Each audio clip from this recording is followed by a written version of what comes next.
ಕಲ್ಲ ನಾಗರ ಕಂಡರೆ ಹಾಲ ನೆರೆಯೆಂಬರಯ್ಯ.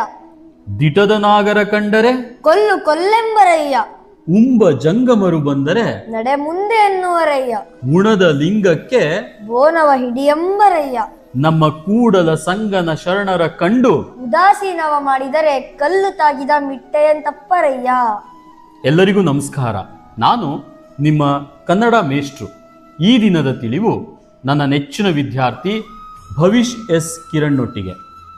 12ನೇ ಶತಮಾನದ ಕ್ರಾಂತಿಕಾರಿ ಬಸವಣ್ಣನವರ ಅದ್ಭುತವಾಗಿರುವಂತಹ ವಚನ, ಮೌಢ್ಯದ ವಿರುದ್ಧ ಬರೆದಂತಹ ಈ ವಚನ ಹೇಗೆ ಹುಟ್ಕೊಂಡಿರಬಹುದು?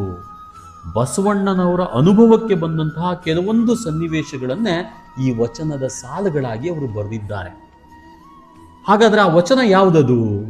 ಕಲ್ಲ ನಾಗರ ಕಂಡರೆ ಹಾಲ ನೆರೆಯೆಂಬರಯ್ಯ. ದಿಟದ ನಾಗರ ಕಂಡರೆ ಕೊಲ್ಲು ಕೊಲ್ಲೆಂಬರಯ್ಯ. ಉಂಬುವ ಜಂಗಮ ಬಂದರೆ ನಡೆ ಮುಂದೆ ಎನ್ನುವರಯ್ಯ. ಉಣದ ಲಿಂಗಕ್ಕೆ ಬೋನವ ಹಿಡಿಯೆಂಬರಯ್ಯ. ನಮ್ಮ ಕೂಡಲ ಸಂಗನ ಶರಣರ ಕಂಡು ಉದಾಸೀನವ ಮಾಡಿದರೆ ಕಲ್ಲು ತಾಗಿದ ಮಿಟ್ಟೆಯಂತಪ್ಪರಯ್ಯ. Very good. ಈ ಅದ್ಭುತವಾಗಿರುವಂತಹ ವಚನ ಹೇಗೆ ಹುಟ್ಕೊಂಡಿರಬಹುದು?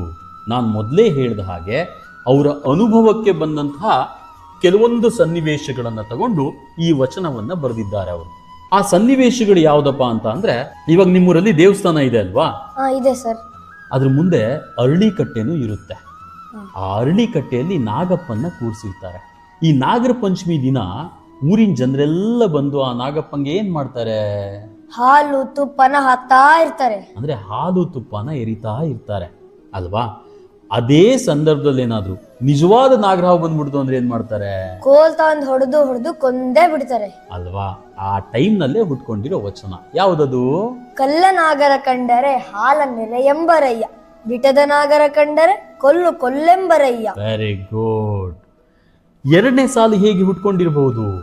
ಇವಾಗ ಮನೆ ಮುಂದೆ ಯಾರಾದ್ರೂ ಜಂಗಮರು ಬಂದು, ಅಮ್ಮ ತಾಯಿ ಊಟಕ್ಕಿಲ್ಲ, ಸ್ವಲ್ಪ ಏನಾದ್ರೂ ಇದ್ರೆ ಕೊಡು ತಾಯಿ ಅಂತ ಕೇಳಿದ್ರು ಅಂತ ಅಂದ್ರೆ ಏನಂತ ಹೇಳ್ತಾರೆ ನಮ್ಮ ಜನ?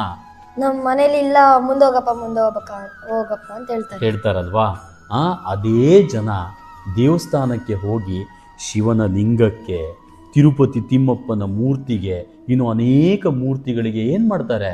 ಹಾಲು ತುಪ್ಪ ಮೊಸರು ಪಾಯಸ ಎಲ್ಲ ಹಾಕ್ತಾ ಇರ್ತಾರೆ. ಏನ್ ಕಡಿಮೆ ಹಾಕ್ತಾರ ಅವರು? ಲೀಟರ್ ಗಟ್ಲೆ ತುಪ್ಪ, ಹಾಲು, ಮೊಸರು, ಪಾಯಸ, ನೈವೇದ್ಯವನ್ನ ಹಿಡಿತಿರ್ತಾರೆ. ಹಸ್ಕೊಂಡಿರೋ ಯಾರಾದ್ರೂ ವ್ಯಕ್ತಿ ಬಂದು ಮನೆ ಮುಂದೆ ಕೇಳ್ದ ಅಂತ ಅಂದ್ರೆ ಇಲ್ಲ ನಡಿಯಪ್ಪ ಮುಂದೆ ಅಂತ ಹೇಳ್ತಾರೆ. ಅದೇ ಟೈಮ್ನಲ್ಲಿ ಹುಟ್ಕೊಂಡಿರೋ ವಚನ ಯಾವುದದು? ಉಂಬುವ ಜಂಗಮ ಬಂದರೆ ನಡೆ ಮುಂದೆ ಎನ್ನುವರಯ್ಯ. ಉಣದ ಲಿಂಗಕ್ಕೆ ಬೋನವ ಹಿಡಿಯೆಂಬರಯ್ಯ. ಅದಕ್ಕೆ ಬಸವಣ್ಣನವರು ಹೇಳ್ತಾರೆ, ಇಂಥ ಮೂಢ ನಂಬಿಕೆಯ ಜೊತೆಗೆ ಇರುವಂತಹ ವ್ಯಕ್ತಿಗಳ ಜೊತೆಗೆ ಹೋಗಬೇಡಿ. ಹಾಗೇನಾದ್ರೂ ಮೌಢ್ಯದ ಜೊತೆಗಿರುವಂತಹ ವ್ಯಕ್ತಿಗಳ ಜೊತೆಗೆ ಹೋದ್ರೆ ನೀವೇನ್ ಆಗ್ತೀರಾ ಅಂತ ಹೇಳ್ತಿದ್ದಾರೆ ಅವರು. ಕಲ್ಲು ತಾಗಿದ ಮಿಟ್ಟೆಯಂತಪ್ಪರಯ್ಯ. ಕಲ್ಲು ತಾಗಿದ ಮಿಟ್ಟೆ ಅಂತ ಅಂದ್ರೆ ಏನು? ಒಂದು ಮಣ್ಣಿನ ಗಡ್ಡೆನ ಒಂದು ಗಟ್ಟಿ ಕಲ್ ಮೇಲೆ ಹಾಕಿದ್ರೆ ಅದು ಪುಡಿ ಪುಡಿ ಆಗೋಗುತ್ತೆ.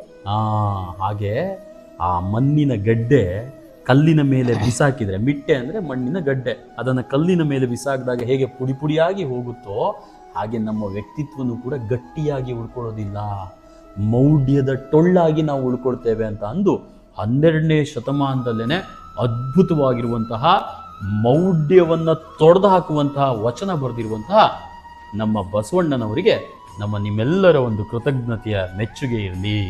ಧನ್ಯವಾದಗಳು. ಶುಭ ದಿನ.